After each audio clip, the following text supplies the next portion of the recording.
Assalamualaikum warahmatullahi wabarakatuh. Baiklah, di sini kami akan mempresentasikan dari hasil diskusi kami, yaitu materi tentang fasilitas di bidang PPN dan PPNBM. Baiklah, sebelumnya kami yang beranggotakan saya sendiri Agus Marni, dan ada rekan saya Al-Fajri Ardi, Ardian Maulana, dan Deden Permana Noven. Baiklah, langsung saja. Apa itu fasilitas?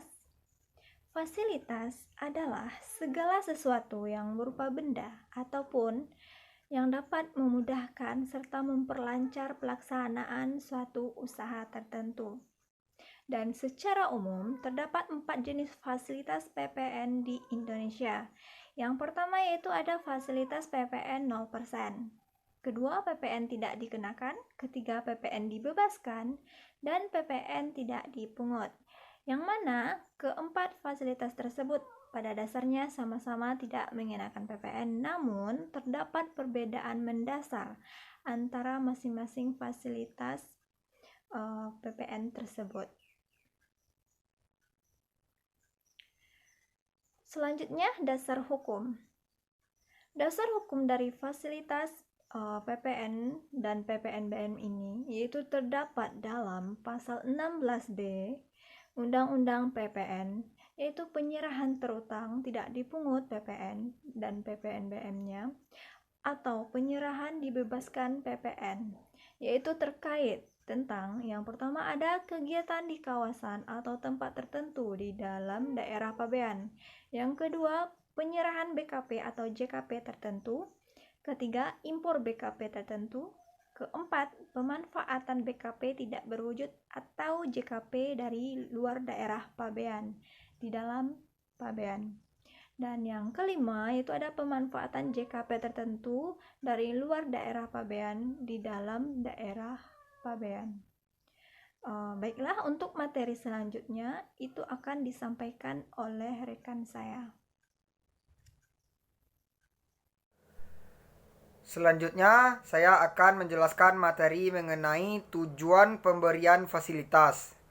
Tujuan pemberian fasilitas terdapat beberapa poin, yaitu yang pertama yaitu mendorong ekspor. Yang kedua, menampung kemungkinan perjanjian dengan negara lain di bidang perdagangan investasi. Yang ketiga yaitu mendorong peningkatan kesehatan masyarakat melalui pengadaan vaksin. Yang keempat itu menjamin tersedianya peralatan TNI atau Polri yang memadai untuk melindungi wilayah Republik Indonesia. Yang kelima, menjamin tersedianya batas dan foto udara wilayah Republik Indonesia yang dilakukan oleh TNI untuk mendukung pertahanan nasional. Yang terakhir itu menjamin tersedianya perumahan yang terjangkau oleh masyarakat di kalangan bawah. Selanjutnya, saya akan menjelaskan mengenai pajak terutang tidak dipungut. Pajak terutang tidak dipungut yaitu impor BKP tertentu yang dibebaskan dari bea masuk seperti yang pertama yaitu barang perwakilan negara asing beserta pejabatnya yang bertugas di Indonesia berdasarkan asas timbal balik. Yang kedua, barang untuk keperluan badan internasional. Yang ketiga, barang kiriman hadiah untuk keperluan ibadah umum, amal, sosial, atau kebudayaan. Yang keempat itu barang untuk keperluan museum, kebun binatang, dan tempat lain semacam itu terbuka untuk umum. Dan terakhir itu barang untuk keperluan penelitian dan pengembangan ilmu pengetahuan.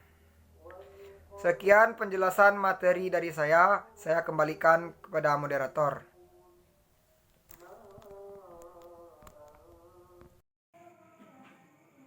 Assalamualaikum warahmatullahi wabarakatuh.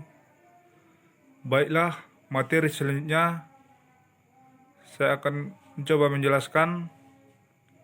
Yang pertama, impor barang operasional oleh Mitra Kerja Pertanian untuk membangun kilang. Dan yang kedua, impor barang berdasarkan kontrak bagi hasil minyak dan gas bumi. Dan yang ketiga, kawasan pengembangan ekonomi terpadu atau KAPET. Keempat, ketentuan fasilitas PPN dan PPNBM yang tidak dipungut. Ada 4. Yang pertama, faktur pajak standar diterbitkan paling lama pada saat pengiriman barang. Kedua, faktur pajak dicap oleh PPN tidak dipungut berdasarkan PP nomor 2 tahun 2009. Ketiga, mendapatkan pemberitahuan pabean FTZ 03 yang telah di-endorse oleh petugas DJP atau Direktur Jenderal Pajak. Keempat, dengan catatan dapat diberikan fasilitas PPN tidak dipungut. Yang selanjutnya, dibebaskan dari pengenaan pajak. Impor atau penyerahan BKP atau tertentu yang disebabkan dari PPN. A. Senjata, amunisi, alat angkutan di air atau di bawah air atau di udara, kendaraan lapis baja. B.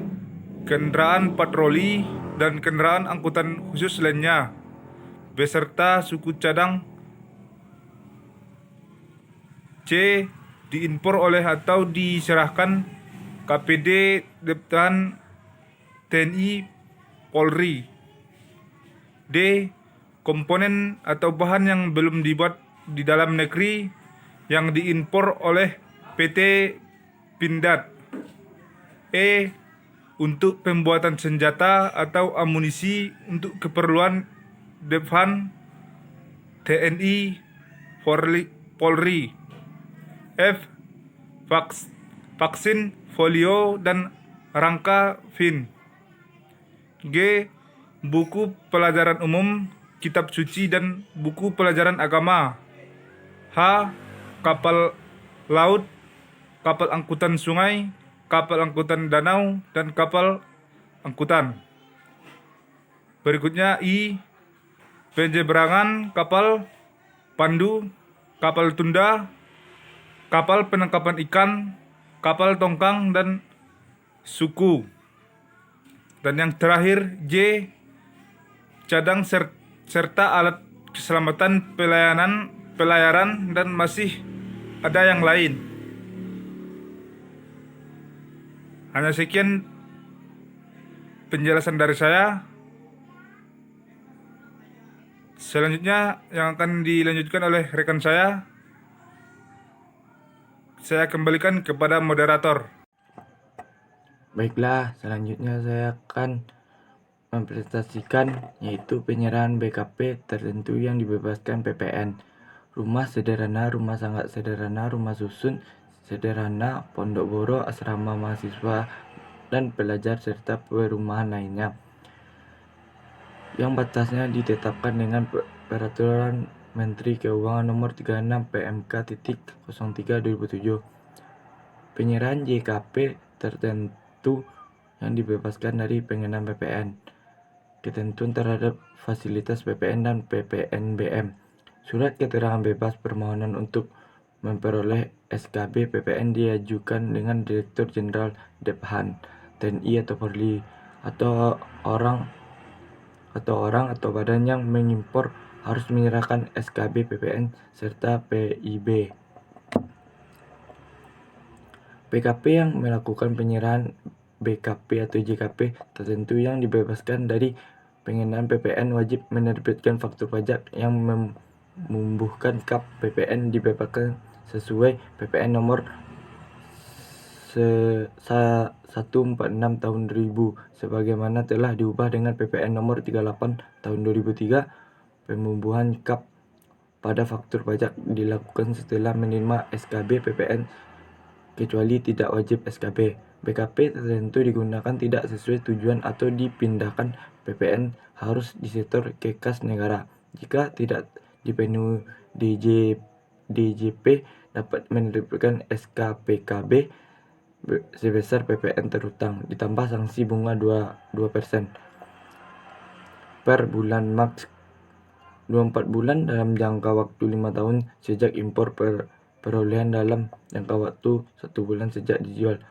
Pajak masukan yang tercantum pada PIB atau dalam faktur pajak PPN dibebaskan tidak dapat dikreditkan.